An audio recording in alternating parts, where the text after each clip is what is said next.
Oke, sebelumnya perkenalkan, nama saya Ahira Nikma Priwardani dengan NIM V1323005 dari kelas B Manajemen Pemasaran angkatan 2023. Di sini saya ingin membahas ulang terkait mata kuliah Direct Marketing Praktik. Untuk direct marketing sendiri adalah strategi pemasaran yang berfokus pada komunikasi langsung dengan konsumen untuk mempengaruhi keputusan pembelian mereka. Ini berbeda dengan metode pemasaran tradisional seperti iklan media massa yang lebih bersifat umum dan tidak personal. Sebagai contoh, push notification di ponsel atau percakapan face to face itu adalah bentuk dari direct marketing yang sangat personal dan langsung. Ciri-ciri utama dari direct marketing mencangkup beberapa aspek kunci seperti marketing yang berorientasi satu lawan satu atau lebih dikenal dengan istilah one to one. Ini memungkinkan perusahaan untuk menargetkan individu dengan pesan yang dipersonalisasi, menciptakan hubungan langsung yang lebih kuat antara merek dan konsumen. Salah satu elemen penting dalam direct marketing ini adalah database. Informasi yang dikumpulkan dari pelanggan melalui database seperti riwayat pembelian, preferensi, dan interaksi memungkinkan pemasar untuk menyesuaikan komunikasi dengan setiap individu. Oleh karena itu, direct marketing sangat erat kaitannya dengan sistem informasi yang efisien, di mana data pelanggan digunakan untuk menyusun pesan yang relevan dan tepat waktu. Dengan demikian, perusahaan dapat lebih efektif dalam menargetkan audiens yang memprediksi kebutuhan mereka dengan lebih baik. Salah satu alat utama dalam direct marketing ini adalah analisis RFM, yang dimana terdiri dari resensi atau seberapa baru interaksi dengan pelanggan, yang selanjutnya ada frekuensi atau seberapa sering pelanggan berinteraksi dengan perusahaan, dan yang terakhir adalah monitoring atau memastikan pelanggan memilih untuk menerima komunikasi yaitu opt-in atau opt-out. Dengan memahami 3 dimensi ini, perusahaan dapat mengelola hubungan pelanggan dengan lebih baik. Direct marketing dapat mengutamakan kedua belah pihak. Pelanggan merasa bahwa kebutuhannya dipenuhi, sementara perusahaan tetap mendapatkan keuntungan yang tepat. Pemasaran berbasis data ini memungkinkan pemasar untuk memahami lebih dalam tentang kebutuhan dan keinginan pelanggan, serta mengkomunikasikan solusi mereka dengan cara yang lebih efisien dan langsung. Oleh karena itu, direct marketing menggabungkan pengumpulan data pelanggan dan aplikasi data tersebut untuk meningkatkan pengalaman dan kebutuhan kedua belah pihak. Oke, selanjutnya, mengapa direct marketing semakin berkembang? Direct marketing ini terus berkembang karena adanya sejumlah faktor yang mempengaruhi perilaku konsumen dan pasar. Salah satunya adalah meningkatnya jumlah pilihan yang tersedia bagi konsumen dan harga yang semakin kompetitif. Misalnya, merek seperti Apple, Oppo, dan Xiaomi ini harus bersaing secara agresif dengan berbagai pilihan harga dan fitur. Konsumen semakin selektif dalam memilih produk karena adanya tekanan pada anggaran mereka. Dengan demikian, direct marketing ini memberikan cara yang lebih efektif untuk menargetkan konsumen berdasarkan pilihan pribadi mereka, dengan menyesuaikan pesan agar lebih relevan dan menarik. Selain itu, karena informasi lebih mudah diakses, sekarang berkat kemajuan teknologi ini dan riset pasar, direct marketing ini memungkinkan perusahaan untuk mengidentifikasi dan menghubungkan konsumen secara lebih presisi. Oleh karena itu, pemasaran langsung dapat membantu untuk menargetkan lebih baik berdasarkan hukum Petro atau 80/20, di mana sebagian besar pendapatan berasal dari segelintir pelanggan yang paling loyal. Oke, yang selanjutnya adalah pentingnya database dalam direct marketing. Nah, salah satu komponen krusial dalam direct marketing ini adalah customer database yang berfungsi sebagai pusat dari semua komunikasi pemasaran. Basis data ini berisi informasi penting mengenai pelanggan dan prospek yang dapat dikelola diintegrasikan, dan dianalisis untuk membuat keputusan pemasaran yang lebih tepat. Tujuan utama dari database ini adalah untuk membangun hubungan jangka panjang dengan pelanggan atau prospecting, mengubah hubungan tersebut menjadi transaksi penjualan atau conversation. Selanjutnya ada mempertahankan pelanggan atau loyalty building, serta menghidupkan kembali hubungan dengan pelanggan yang sudah lama tidak aktif atau reaction.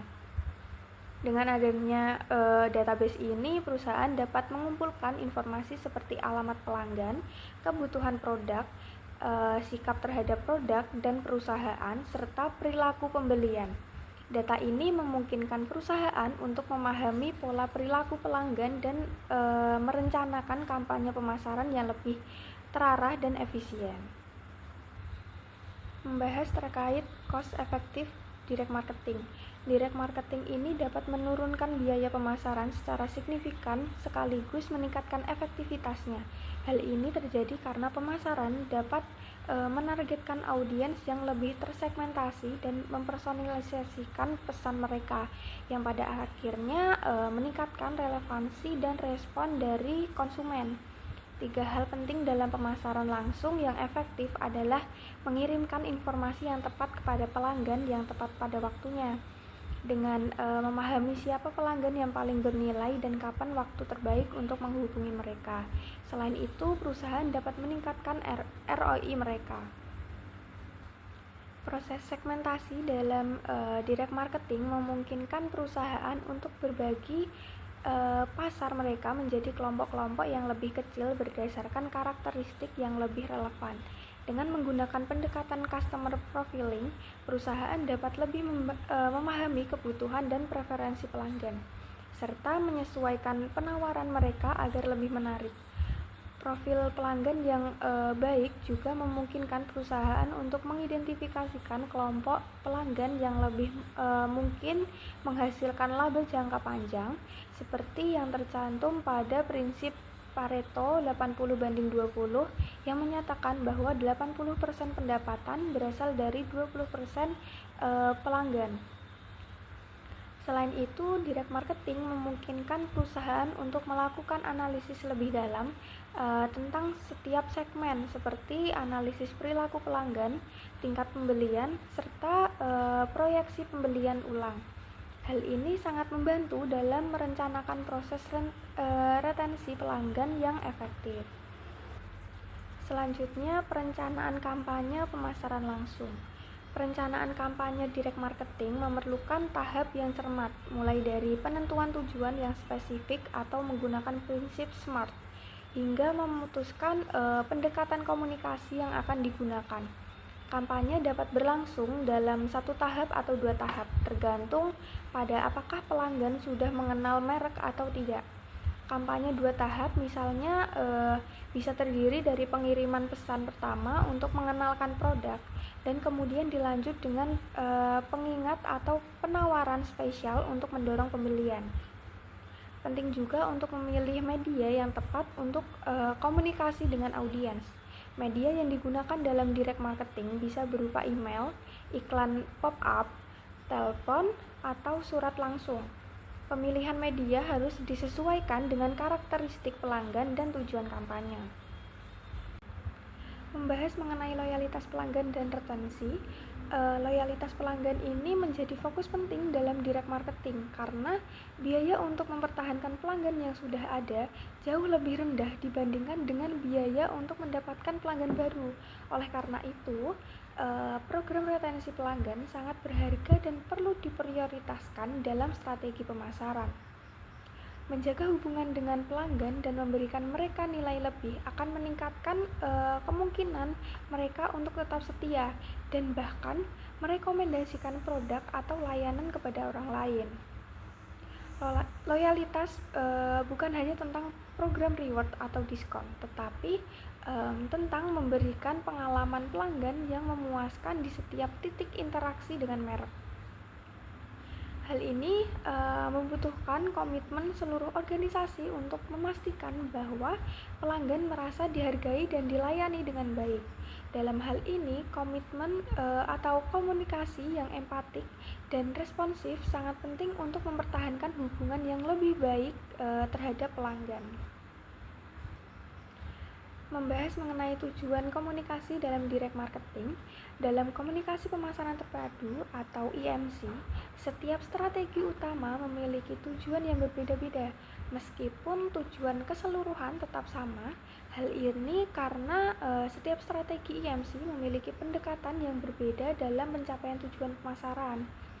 Tujuan periklanan umumnya didasarkan pada model tradisional seperti piramida atau corong pembelian yang menetapkan persentase untuk setiap tahap. Misalnya, tujuan ini mengukur persentase pasar sasaran yang mengetahui nama merek atau memahami manfaat utama produk bagi penggunanya. Periklanan berfokus pada memperkenalkan merek dan menciptakan kesadaran. Sementara itu, tujuan promosi penjualan lebih mengarah pada tindakan atau respon yang dapat diukur, seperti jumlah kupon yang ditukarkan, entry dalam undian, atau meningkatkan kunjungan ke toko retail. Promosi penjualan bertujuan untuk mendorong konsumen agar melakukan pembelian secara langsung melalui insentif.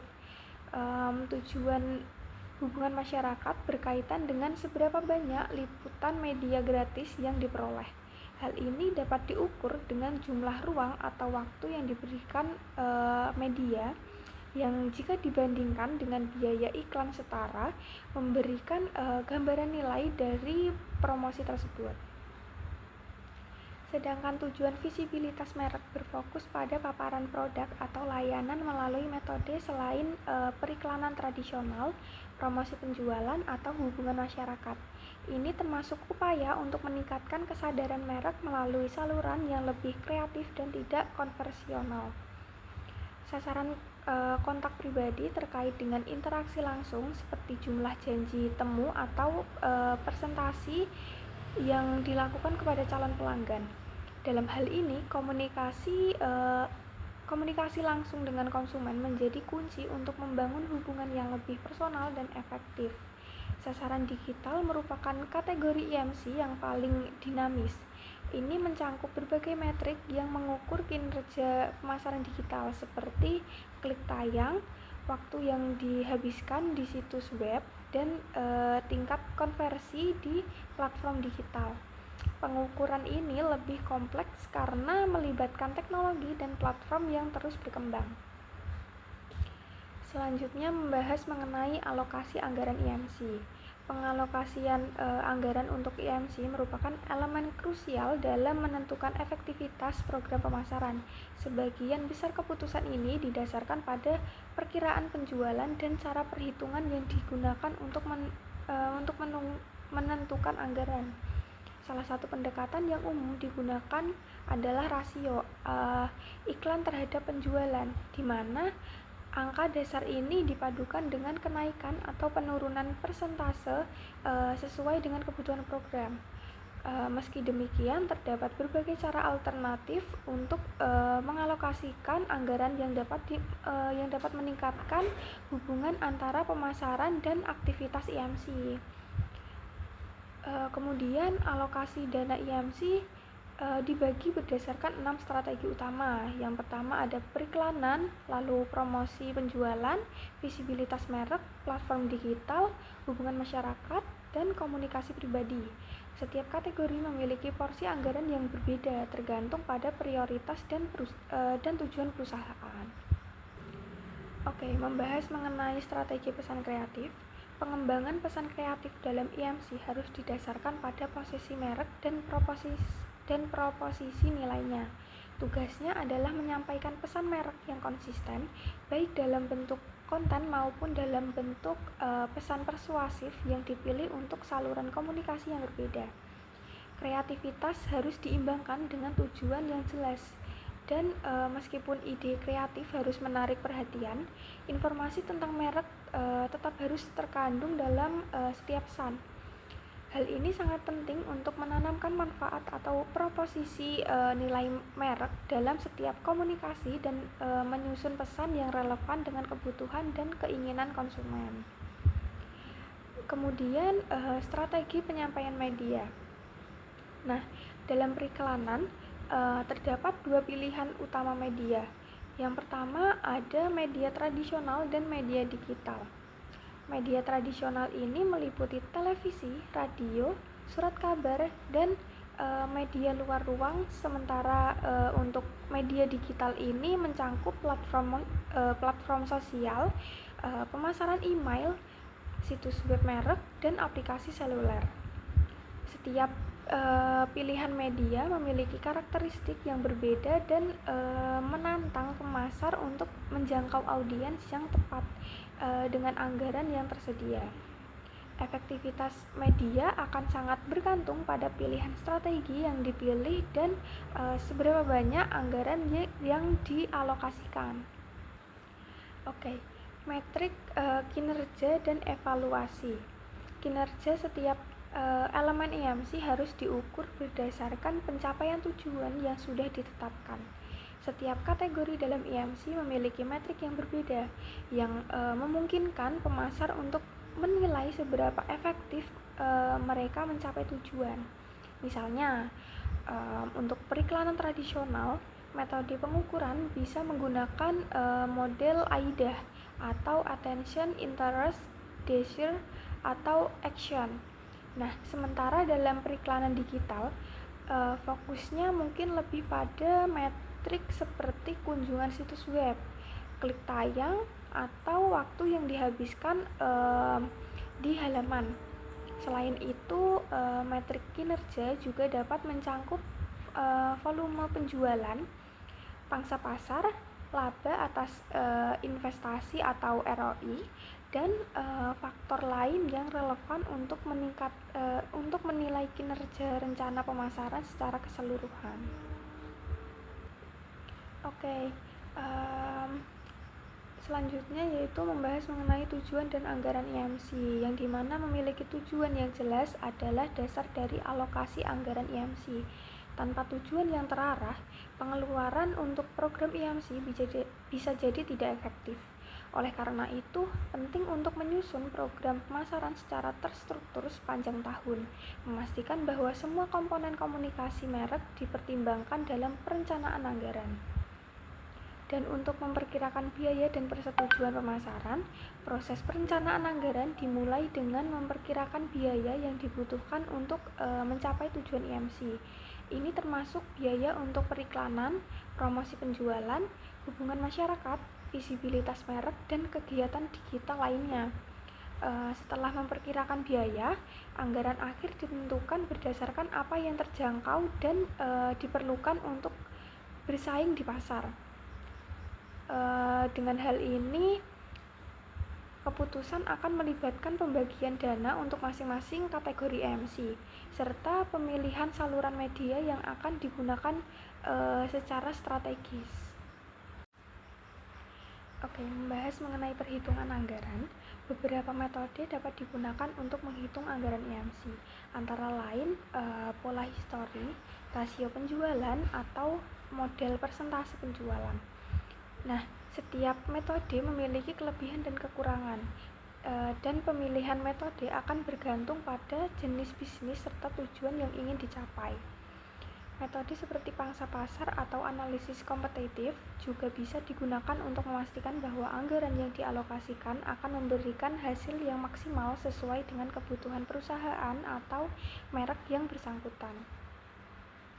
Nah, untuk kesimpulan dari penjelasan ini adalah secara keseluruhan, direct marketing adalah salah satu metode pemasaran yang paling efektif karena memungkinkan perusahaan untuk berinteraksi langsung dengan konsumen, menyesuaikan pesan berdasarkan data yang relevan, dan meningkatkan loyalitas pelanggan. Dengan